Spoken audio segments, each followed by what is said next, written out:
Trenes blindados, lagos gélidos, búsquedas frenéticas. Pero el oro de los nacionalsocialistas es mucho más que una leyenda. Es un botín forjado con el terror más absoluto. Veremos la verdadera escala de este botín, una fortuna tan vasta que redefinió el significado de la palabra expolio. Descubrirás cómo su valor no se medía solo en oro, sino en naciones enteras vaciadas y, de forma macabra, en la vida personal de millones. Entenderás el proceso despiadado que arrancó a los judíos europeos hasta su último objeto de valor, desde un anillo de boda hasta un empaste dental, antes de la aniquilación.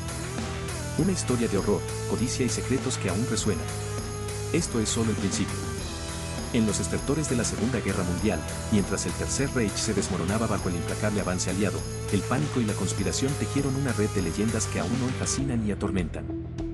Se susurraba de trenes blindados enterrados en las profundidades de las montañas polacas y de cajas repletas de tesoros sumergidas en gélidos lagos alpinos. Estas historias, que aún hoy activan búsquedas frenéticas, giran en torno a un botín colosal, el oro de los nacionalsocialistas. ¿Pero qué es exactamente este oro de los nacionalsocialistas y por qué su sombra sigue proyectándose sobre nuestro presente? Lejos de ser una mera colección de lingotes, es la denominación para el vasto y diverso tesoro acumulado por la Alemania nacionalsocialista mediante un expolio sistemático de proporciones inéditas. No se trataba solo de metal precioso, incluía inmensas cantidades de divisas, joyas, obras de arte de valor incalculable, bienes industriales e incluso los bienes más personales arrebatados a millones de víctimas. Su origen es tan siniestro como el régimen que lo amasó, fue el resultado de la rapiña indiscriminada de naciones ocupadas, la expropiación forzada de instituciones bancarias. Y de manera más cruel y sistemática, la confiscación de cada objeto de valor que poseían los judíos europeos, desde anillos de boda hasta empastes dentales, antes de su aniquilación. Los mecanismos de adquisición del oro y el resto del botín nacional socialista fueron brutales y diversificados. A través de expropiaciones directas y ventas forzadas bajo coacción, el régimen se hizo con propiedades y fortunas. Si te está gustando, por favor, suscríbete, nos ayuda a seguir trayéndote más videos. La arianización de bienes judíos fue un proceso de robo legalizado que despojó a toda una población de sus posesiones. Paralelamente, las reservas de los bancos centrales de los países invadidos eran sistemáticamente saqueadas y transferidas a las arcas del Reich. Se estima que el valor total de este pillaje ascendió a cifras astronómicas, representando uno de los mayores actos de robo de Estado en la historia. Aunque cuantificarlo con exactitud es complejo, los expertos hablan de cientos de mil millones de euros en valor actual, un testimonio escalofriante de la magnitud de su ambición y crueldad. Gran parte del oro nacional socialista fue utilizado para financiar la insaciable maquinaria de guerra alemana, adquirir materiales estratégicos de países neutrales y, durante un tiempo, estabilizar una economía bajo presión. Sin embargo, a medida que la derrota se hacía inevitable, una parte significativa de este tesoro fue ocultada. Aquí es donde las leyendas se fusionan con la oscura realidad. Historias como la del tren blindado, supuestamente cargado con oro, joyas y arte, enterrado en una red de túneles secretos cerca de Wałbrzych, Polonia, en los últimos días del conflicto. O el misterio del lago Toplice en Austria, donde oficiales de las SS habían hundido cajas con oro y billetes falsificados de la Operación Bernard. Estas son más que simples cuentos, son reflejos de la desesperación por esconder lo que se había robado. Aunque en Toplice se recuperaron billetes falsos, el grueso del tesoro aún elude a los buscadores. La importancia del oro de los nacionalsocialistas trasciende su valor monetario.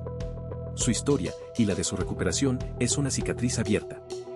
La polémica de las cuentas suizas reveló cómo bancos de un país neutral pudieron haber recibido y mantenido una cantidad considerable de oro nacionalsocialista, incluyendo metal fundido de las víctimas del Holocausto. Esto generó investigaciones internacionales y acuerdos de compensación que se extendieron hasta la década de 1990. Los Monumentsmen aliados desempeñaron un papel vital en la recuperación de miles de obras de arte y objetos culturales saqueados. Pero la búsqueda y restitución de estos bienes robados a sus legítimos herederos sigue siendo, 70 años después, un proceso complejo y continuo a nivel global. El tesoro nazi simboliza la brutalidad, la codicia y la magnitud del expolio del Tercer Reich. Su existencia, su misterio y los esfuerzos por recuperarlo y restituirlo mantienen viva la memoria de las atrocidades cometidas. Recordando al mundo el costo humano de la guerra y la opresión, este tesoro es un eco silencioso de millones de vidas cegadas, un botín que se resiste a ser olvidado. Década de 1990. El mundo sigue enfrentando la magnitud del expolio nazi. 70 años después de la Segunda Guerra Mundial, la búsqueda y restitución de bienes robados a sus legítimos herederos es un proceso complejo y continuo. Es un eco persistente de un conflicto que dejó cicatrices imborrables. En el centro de este laberinto de codicia y atrocidad se encuentra el tesoro nazi, un botín que se resiste a ser olvidado, símbolo rotundo de la barbarie del Tercer Reich. El tesoro nazi no fue, como muchos podrían imaginar, un simple alijo de lingotes. Fue un tesoro vasto y heterogéneo, acumulado de forma sistemática y brutal por la Alemania nazi. Su definición abarca mucho más que el oro físico, incluye arte de valor incalculable, joyas centelleantes, divisas extranjeras y hasta bienes industriales confiscados. Este gigantesco conglomerado de riqueza fue arrancado de naciones ocupadas, de instituciones bancarias y, de manera más cruel y directa, de la población judía durante el Holocausto. Cada pieza de este botín representaba una vida, una cultura, una historia arrancada por la fuerza. Los mecanismos de adquisición del tesoro nazi fueron tan variados como despiadados. Se manifestó a través de expropiaciones directas, donde propiedades y bienes eran simplemente arrebatados a sus dueños legítimos. Hubo ventas forzadas, donde bajo una coacción insoportable, individuos y empresas se veían obligados a ceder sus activos por sumas irrisorias o a cambio de su vida. La tristemente célebre arianización de propiedades judías fue otro pilar fundamental en la construcción de este tesoro.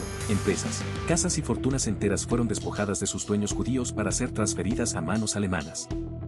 A esto se sumó la confiscación de las reservas de los bancos centrales de los países invadidos, vaciando sus arcas nacionales para alimentar la máquina de guerra del Reich. La escala de este saqueo fue astronómica, un acto de robo de Estado sin precedentes en la historia. Si bien la cuantificación exacta del tesoro nazi es una tarea titánica y debatida, las estimaciones sugieren que su valor total, ajustado a cifras actuales, ascendería a cientos de miles de millones de euros. Una fortuna inimaginable, cimentada sobre el sufrimiento y la destrucción, que se convirtió en la columna vertebral financiera de una de las guerras más devastadoras de la humanidad. Esta magnitud del expolio subraya la ambición ilimitada y la falta de escrúpulos que definieron el régimen nazi. El destino y uso del tesoro nazi fueron primordialmente bélicos.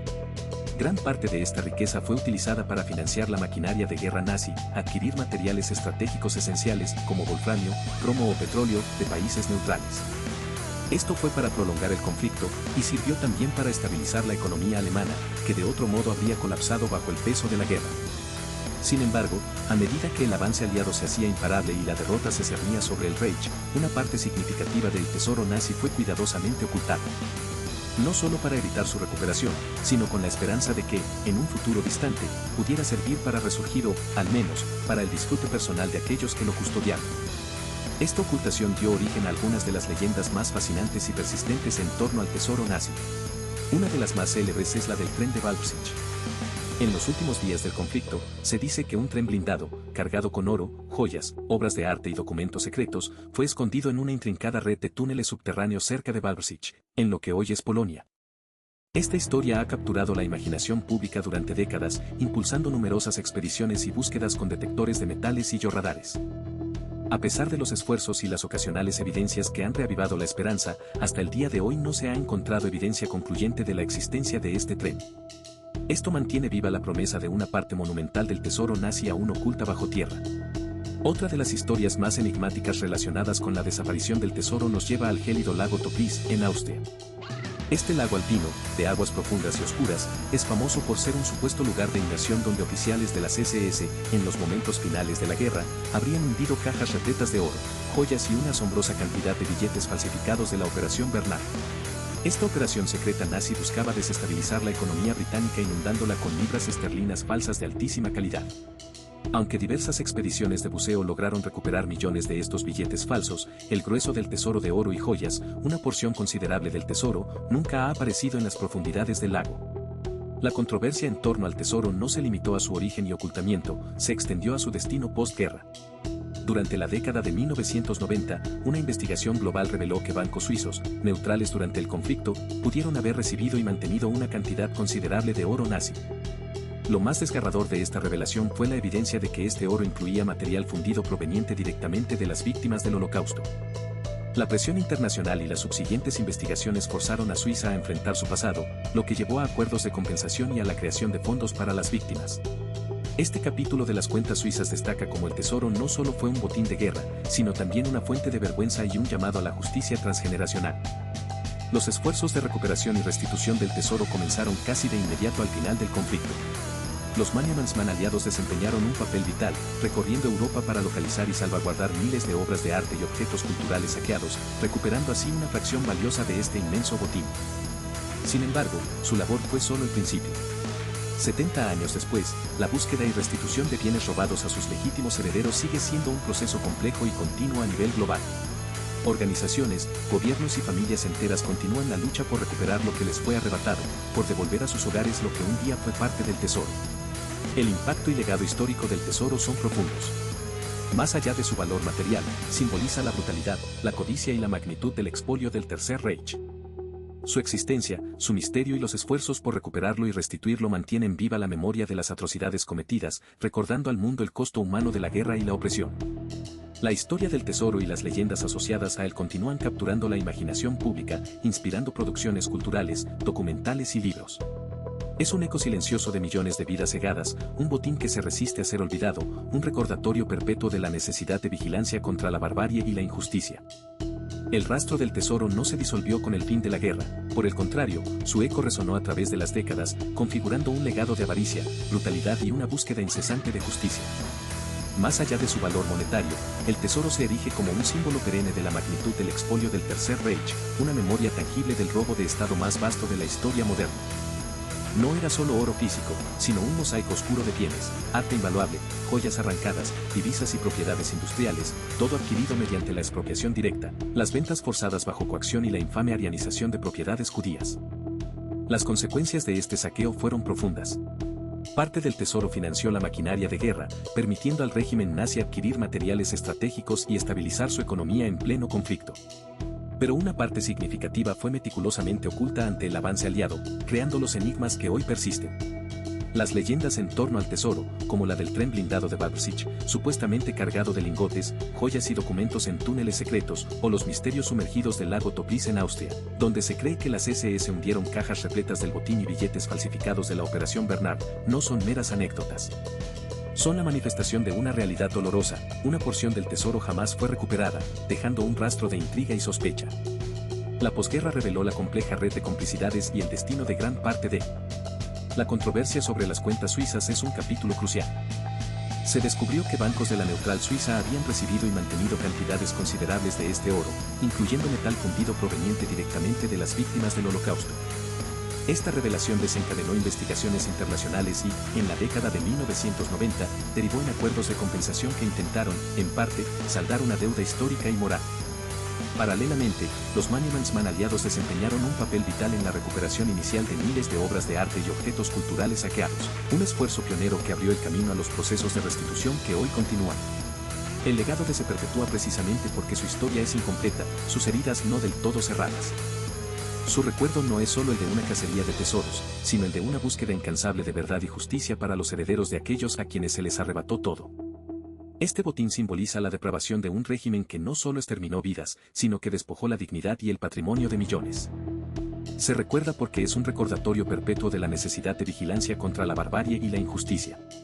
Las historias y las leyendas asociadas continúan capturando la imaginación pública, inspirando documentales, libros y producciones culturales que mantienen viva la memoria de las atrocidades. Es un eco silencioso de vidas cegadas, un botín que se resiste a ser olvidado, un recordatorio sombrío de que el expolio no fue un efecto colateral de la guerra, sino una estrategia intrínseca del horror nazi.